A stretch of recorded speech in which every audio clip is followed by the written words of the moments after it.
ok Bokhol Info tey ñoo ngi fii ci dispensaire district bu Bokhol ngir fas yéene leen dégtalaat programme bi woon démb moo continué tey muy consultation gratuite étudiants yi nekk université Saint-Louis ñëwoon doon ko defal askanu commune Bokhol. ñu ngeen démb la woon 22 juin 2022 léegi nag consultation bi jeexul woon tey nag nekk alxamis le 23 juin 22 ñëwoon nag doon àggale consultation yi si ngeen mbooloo mi fi nekk gis ngeen patients yëpp ñu woon démb ak ñi jotul woon ñëw ñëpp ñëw nañ gis ngeen mobilisation bi ni mu toll ñëpp ñëw nañ dañ lay xool gratuitement faj la may la ay garab te doo fay dara léegi nag yéen a ko am ci askan wi ñu am ko ci ndimbalu ak taxawaayu docteur Mbaye Thiam ñoo leen di gërëm di leen sant léegi ba ci kanam rek ngeen suivre programme Bokhol Info.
Bon,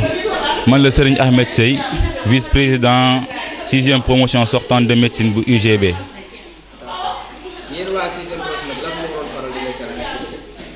Bon, ñun suñu cadre fin de promotion dañuy def ay activités yoo xam ni am na ay consultation am na ay EPU am na ay caravane léegi nag lii ñu toll nii ñu ngi ci caravane bi ñu ngi ci 2e journée bi ñuy def Bokhol caravane bi dañoo commencé mairie dem Cubaleel ñëw Bokhol def ñaari jours voilà.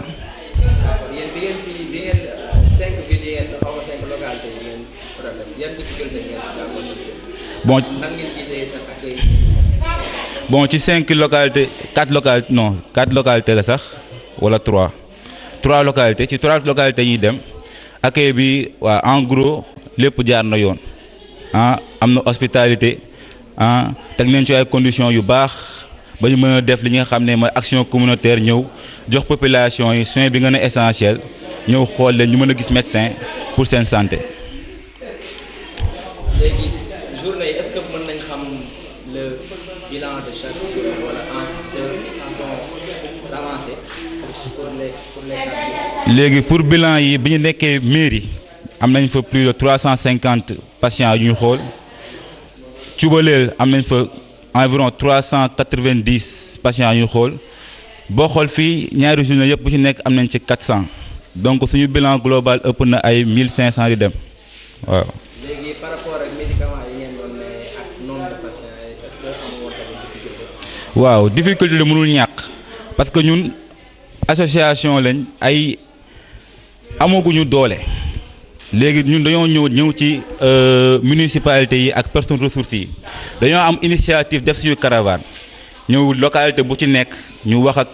ki nga xam ne foog nañu war nañu faa mën a jàppale amoon nañ nag ay localité yu bëri yuy dem mais ci mujjantal ba ñetti localité la ñu mujj def mooy mairie Cubaleel ak Bokhol bi ñuy def ñaari jours léegi ñun dañuy ñaax ñëpp ñi nga xam ne mooy maire personne ressource wala municipalité ñu prévoir ci seen ay budget benn ligne pour genre activité yi parce que genre activité dafa am solo ñun démarches yi ñuy def yëpp pour am activité yii nii mën naa gën a yomb bu fekkoon ne amoon na benn ligne ci budgétisation bi ci njëlbeen bi pour genre activité yi nga xam ne dañu ñëw def suñu proposition ñu décaissé jox ñu ñëw def suñu ay journée mu gënoon yomb ñun daal ñoo ngi ñaax bépp maire bépp municipalité bépp personne ressource nga prévoir pour benn yoon wala pour ñaari yoon ci at bi pour sa localité ak localité environnante yi ñu mën a am genre activité yii nii voilà. voilà léegi en fonction de seen journée consultation ak médicaments yi ngeen joxe yooyu noonu est-ce que la population de la zone a été satisfaite d'après sa analyse quoi. ah d'après sama analyse bu fekkee ni da ngaa dem ci ay zones yoo xam ni li ñuy gis médecin du ma nee bëriwul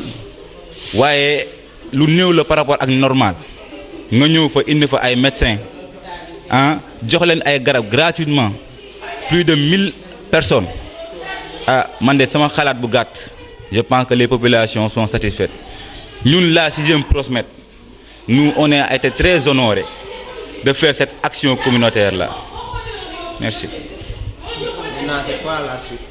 des activités de la Prosmed? Bon, pour la suite des activités de la Prosmed,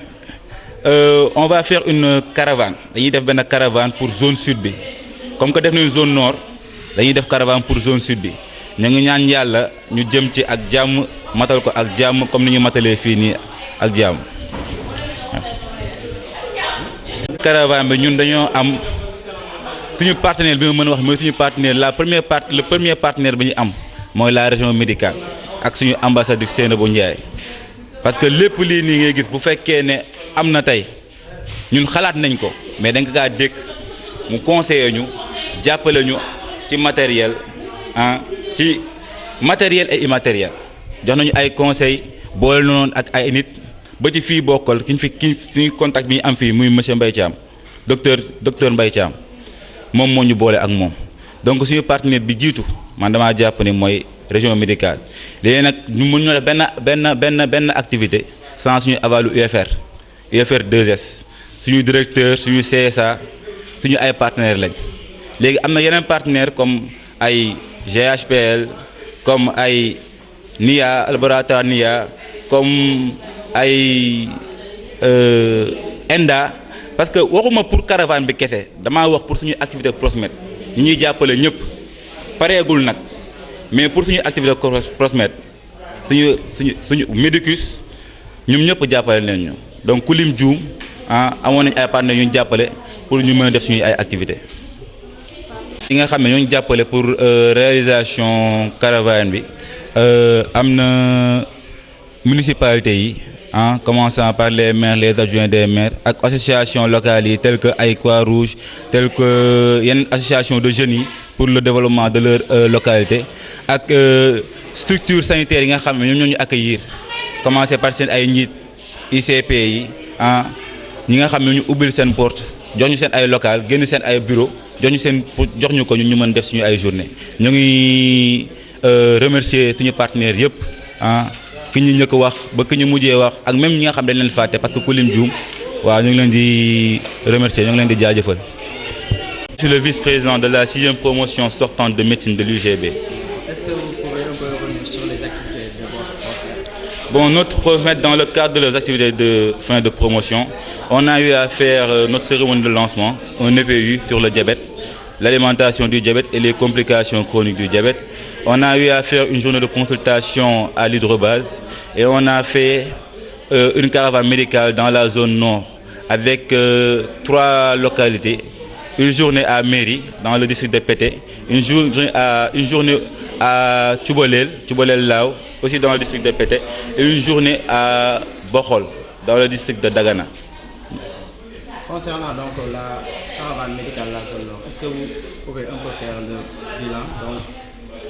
concernant l'accueil, les activités? Bon, dans toutes les localités qu'on a eu à visiter, l'accueil a été exceptionnel. Bon, on a vu l'hospitalité des gens là-bas, on nous a mis dans de très bonnes conditions,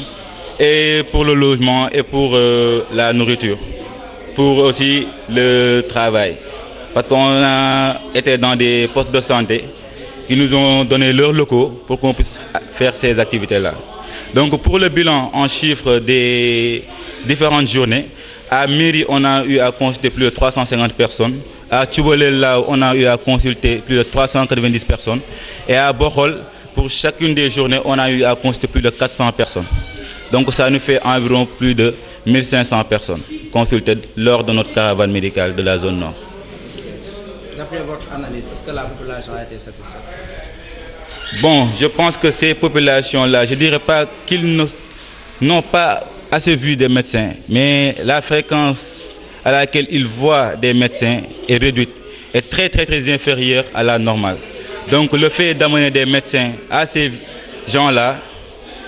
je pense que, et de leur donner des médicaments, de leur prodiguer des soins et des médicaments gratuitement, je pense, à mon humble avis, qu'elles sont satisfaites. Et nous, la 6e Prosmed, nous sommes très honorés d'avoir fait cette action communautaire-là. Cette action communautaire consistant à donner aux personnes de ces localités le soin de subvenir aux besoins le plus primaires, d'avoir accès à la santé.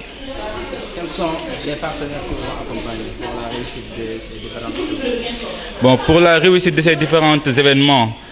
avec la cérémonie de lancement, la journée de consultation à l'hydrobase et la caravane médicale, on a eu comme partenaire la région médicale avec le docteur Seynabou Ndiaye, notre ambassadrice, bon, qui nous a soutenus matériellement et immatériellement. Elle nous a mis en contact avec des personnes ressources dans différentes localités. Comme autre partenaire, on a notre UFR, l'UFR 2S de l'UGB, avec notre directeur, le professeur Konaté, et notre CSA, M. Ndiaye, qui nous ont accompagnés aussi bien matériellement et immatériellement. Comme autre partenaire aussi, on a eu à voir la GHPL, qui nous a accompagnés depuis le début,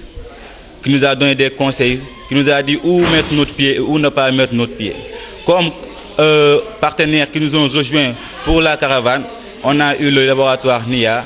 et comme autre partenaire aussi, on a eu Enda Santé, on a eu Medicus aussi. Et il y en a d'autres, mais bon, comme on dit en Wolof, Koulim Djou. Donc, toujours par rapport aux activités de la sixième prospect, qu'est-ce qu'on peut s'attendre pour la suite? Bon, pour la suite de nos activités, comme on a fait une caravane pour la zone nord, je pense qu'on va faire aussi une caravane pour la zone sud. Bon, on va aller dans 4 communes de la zone sud à définir, il reste toujours à définir. Ce sera pour le mois de juillet. Maintenant, après cette journée-là, peut-être qu'on aura à réaliser certaines consultations, mais qui ne sont pas dans notre programme. Notre programme, notre ligne, notre conduite à tenir pour la Prosmet. Peut-être que des personnes ressources vont nous solliciter pour qu'on fasse des caravanes dans leur localité, des consultations dans leur localité. Mais pour ce qui reste pour la 6e Prosmet, dans notre projet, dans notre programme, il reste une caravane pour la zone sud et notre cérémonie de remise de parchemin qui se fera en 2023. Donc pour ces différentes activités, on appelle toute personne ressource, toute structure possible de nous aider à venir nous aider à accomplir ces actions. Toujours par rapport aux partenaires, on a eu aussi les municipalités avec les maires, les adjoints aux maires, les associations locales telles que la Croix-Rouge et les associations de jeunes pour le développement de leur localité. Les structures sanitaires aussi avec leurs chefs comme les ICP qui nous ont ouvert leurs portes, leurs locaux, sont sortis de leurs bureaux, nous les donner pour qu'on puisse assurer notre caravane médicale dans les meilleures dispositions. Donc on remercie tous nos partenaires, même ceux dont on n'a pas parlé, parce qu'on peut-être qu'on les a oubliés en ces temps, mais on remercie tout le monde. La 6e promotion, la médecine, un choix de vie. Merci. Bon, merci à la presse qui est venue couvrir la journée ici à Bokol avec Bokol Info. Donc merci à Bokol Info d'avoir couvert et d'avoir aussi assuré une bonne vulgarisation de cet événement-là à travers les différentes localités de la communauté rurale de Bokol. Merci.